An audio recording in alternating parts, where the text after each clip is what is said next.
Introduction à l'étude hébraïque des mots. Cette étude permettra d'avoir des notions fondamentales pour une compréhension plus profonde et solide de la Bible. Chaque mot est étudié dans sa construction sémantique. La sémantique est une branche de la linguistique qui étudie les significations, ce que l'on veut transmettre par un énoncé. Permet de comprendre les messages à travers chaque mot. La construction syntaxique est une branche de la linguistique qui étudie la manière dont les mots se combinent pour former des énoncés dans une langue. Cette façon d'étudier permettra de résumer le message complet contenu dans chaque mot. Il existe plusieurs tableaux de transcription des lettres hébraïques en lettres latines. Ici, nous allons utiliser une manière intuitive. Première lettre, Aleph. Valeur numérique, 1. Retranscrit ici par une apostrophe, puisque c'est une lettre qui ne se prononce pas vraiment, car c'est un mouvement de glotte arrière. Deuxième lettre, Beit, comme B. Troisième lettre, Gimel, comme G. Quatrième lettre, Dalet, comme D. Cinquième lettre, E, comme H. Sixième lettre, Vav, comme W. Septième lettre, Zaïn, comme Z. Huitième lettre, Ret, comme CH. La prononciation, Ret, est comparable à la lettre J en espagnol, comme le mot la rota, ou comme l'allemand lorsque les lettres C et H se prononcent re. Neuvième lettre, Tet, comme T. Dixième lettre, Yod, comme Y. Onzième lettre, Kaf, comme K. Ici, le Kaf, comme un C inversé, est utilisé à l'intérieur d'un mot, et le second est le Kaf final, utilisé à la fin d'un mot. Douzième lettre, Lamed, comme L. Treizième lettre, Mem, comme M. Quatorzième lettre, Nun, comme N. Quinzième lettre, Samek, comme cécédille. 16e lettre, Ayin, comme apostrophe E. Ici, l'apostrophe indique que la lettre ne se prononce pas. 17e lettre, P, comme P. 18e lettre, Tsadé, comme TS. 19e lettre, Kof, comme Q. 20e lettre, Reish, comme R. 21e lettre, Shin, comme S. Cette lettre peut se prononcer S comme serpent ou CH comme chat. Pour simplifier ici, elle est retranscrite par la lettre S. 22e lettre, Tav, comme TH, pour la différencier du tête. Notons que la deuxième lettre, Beit, se prononce Vet, sans le point au centre. Et idem pour la 17e lettre, qui se prononce Fé, sans le point. Les valeurs numériques, en violet, concernant les lettres finales, comme le Kaf, dans certains cas, auront une valeur numérique continuelle de, par exemple, 500, 600, 700, etc. Nous allons maintenant analyser en partie la nature de Dieu à travers le premier mot de la Bible. Au commencement, Dieu créa les cieux et la terre. Le mot traduit par « au commencement » est « Bereshit » en hébreu. Les petits points sont ce que l'on appelle des diacritiques, soit pour modifier le sens ou la prononciation. Sous la lettre Shin, il y a un diacritique que l'on nomme Tifa. Ce signe indique que le mot est lié au mot précédent. Ce qui est perturbant ici, c'est que le mot Bereshit est le premier mot de la Bible. Quel est donc ce mot qui est avant le commencement? Il s'agit de Dieu, Aleph.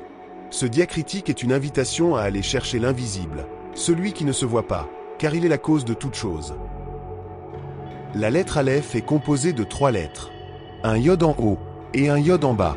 Entre les 2 yods se trouve la lettre Vav.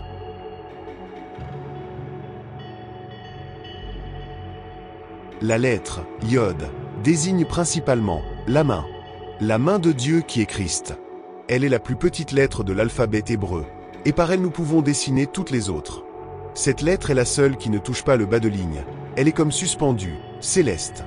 La lettre Vav signifie le clou. Elle fait référence à la crucifixion. Cette lettre, en grammaire, est employée comme lien au début des mots. Dans la lettre Aleph, nous pouvons voir que Dieu fait le lien avec nous par la crucifixion de Christ. Le tétragramme représente l'Éternel, composé de Yod et Vav et. Ici nous retrouvons la lettre Yod et la lettre Vav, comme dans ceux qui composent la lettre Aleph. Avec ces lettres nous pouvons écrire était, est et sera. Définition de l'Éternel. La valeur numérique de Yod, Vav, Yod est 26, et l'addition des lettres composant le tétragramme est similaire. Le mot Dabar, parole en français, a la même valeur numérique. Il y a encore bien d'autres similitudes numériques qui identifient Dieu. Ces exemples doivent montrer aux plus incrédules que la gematria, science des nombres, n'est ni un toby ni une lubie. Elle fait partie intégrante de la réflexion sur l'écriture hébraïque. Ces applications raisonnables, qui ne doivent jamais contredire ce que dit le texte en clair, ouvrent des perspectives d'une richesse immense et disent souvent, simplement, ce que les grands théologiens ont quelquefois du mal à exprimer, souvent de façon bien plus compliquée. Aleph. La lettre Aleph s'écrit comme ceci. Aleph, Lamed, fait final. Cette transcription est similaire à la façon d'écrire la lettre. Par exemple, B en écrivant BE accent aigu. Lorsque nous additionnons la valeur numérique de ces trois lettres, nous obtenons le nombre 111. En mathématiques, Aleph, qu'on nomme aussi Aleph 0, représente un nombre transfini. Dieu se révèle sous l'appellation de Elohim, qui est le pluriel de Eloah, et Eloah est le pluriel de El.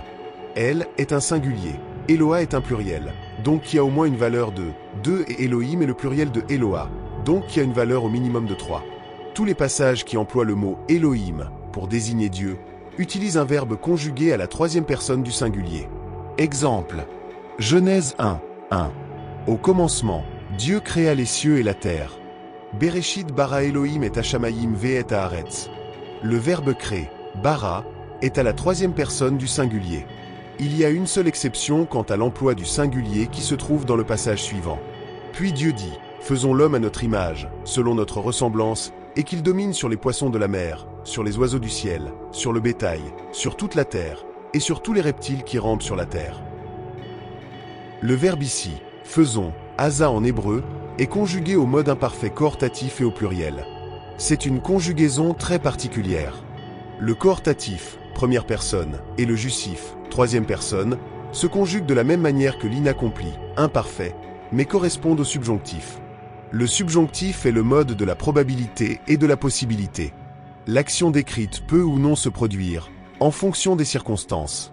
Le coortatif, première personne, ou le justif, troisième personne, s'emploie pour exprimer les nuances de volonté. D'un supérieur à un inférieur, commandement, exhortation, conseil, invitation, permission. D'un inférieur à un supérieur, souhait, prière, demande de permission. Le verbe asa est employé 33 fois sous cette forme. 33 est le symbole de l'action complète de Dieu. Jésus a accompli 33 miracles dans les évangiles, dont 24 guérisons. Jésus accomplit tout ce qui était écrit à son sujet à 33 ans. Les mots croix et diable sont employés 33 fois dans le Nouveau Testament. Le mot jeûne est employé 33 fois. Le mot parabole se trouve 48 fois dans les 4 évangiles. En décomptant les passages parallèles, le chiffre total d'emplois différents se réduit à 33. Jacob eut, de sa première femme Léa, 33 enfants et petits-enfants. Léa et Rachel jouent un rôle important dans les références prophétiques de l'histoire d'Israël jusqu'à Jésus. Et le nombre 33 est employé 6 fois dans la Bible. 6 étant le chiffre symbolique de l'homme et de son action. En résumé, cette conjugaison du verbe faire veut dire que dès la création de l'être humain, celui-ci fait partie du plan de Dieu. C'est un supérieur qui s'adresse à un inférieur. Ce verbe, faisons, est réfléchi. Ce n'est pas Dieu qui se parle à lui-même, comme certains commentaires disant que Dieu parlerait à sa Trinité. Faisons l'homme, égal, je fais et ferai l'homme avec l'homme. Dieu est, et reste le souverain, maître absolu, et il invite chaque personne à participer volontairement au déroulement de l'histoire et de son histoire. L'homme est, et restera responsable de ses choix et peut et pourra participer à sa propre formation avec Dieu. Car nous sommes ouvriers avec Dieu. Vous êtes le champ de Dieu, l'édifice de Dieu. Si toutefois nous l'acceptons, le texte biblique est absolument unique dans son message parmi tous les textes étiologiques. Car c'est le seul qui implique l'homme dans son processus de construction. Dans tous les autres textes mythologiques, vous n'avez pas cette notion.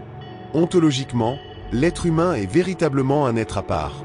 Voilà le pourquoi de cette exception du pluriel utilisé avec l'homme.